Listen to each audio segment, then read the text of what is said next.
Roach, not to be confused with the similarly named Steve Reich, is an American electronic and ambient musician and creator. He has been prodigious.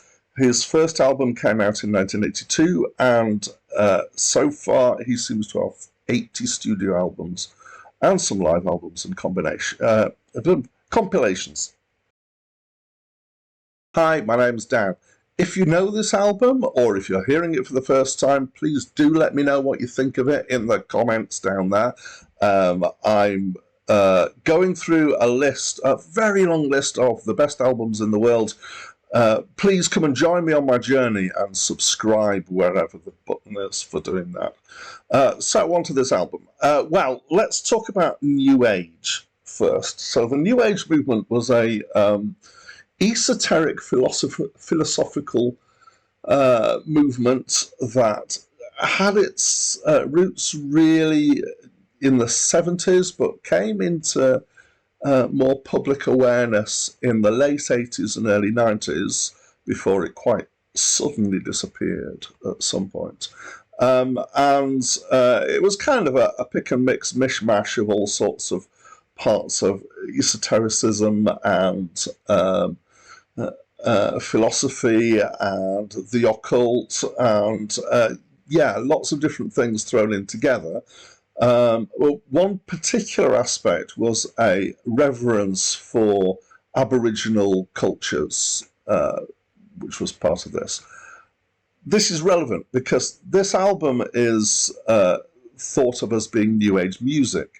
So there was a kind of music that came along with the movement. It wasn't really so much a new idea, but it was an adaptation of ambient and music that demanded low concentration. So it was music that was particularly good for meditation. But also it went alongside that thing about the Aboriginal cultures in that ethnic instruments tended to be used in it. Again, this is relevant because this kind of describes this album.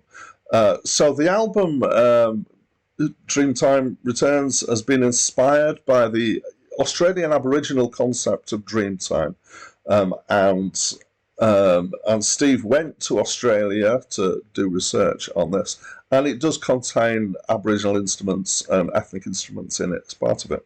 And apparently, I'm not an expert really in this area of music, but apparently this was one of the pivotal albums towards marrying together this kind of synth-based ambient side with ethnic instruments. Okay, it's a double album. It's long. It's over 2 hours long.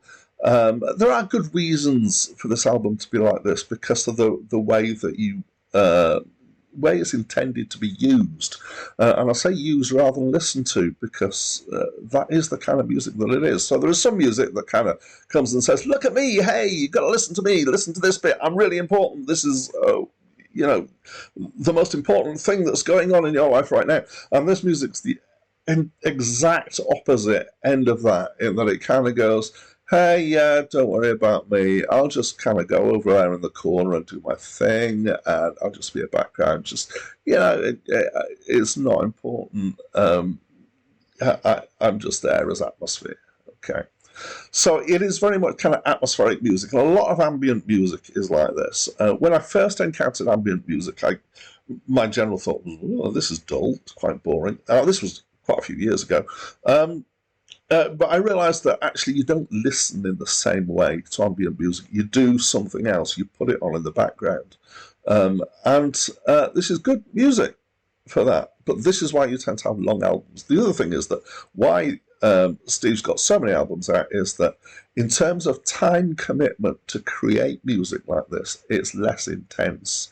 And so it's easier to produce more of it. And so you get, I don't want to use the word easy because it implies there's no skill involved. I think there's a lot of skill involved in this, but it's less time intensive. Okay, so it's the very kind of core of this music is pad synth chords. They're often quite suspended chords, so they've got unusual notes in them, and they often kind of fade in and then fade out again, and then you get another chord, and then you might have some other things going on as well. So with some of them, there are beats that happen. There's the first track, for example, has a rhythm that goes through.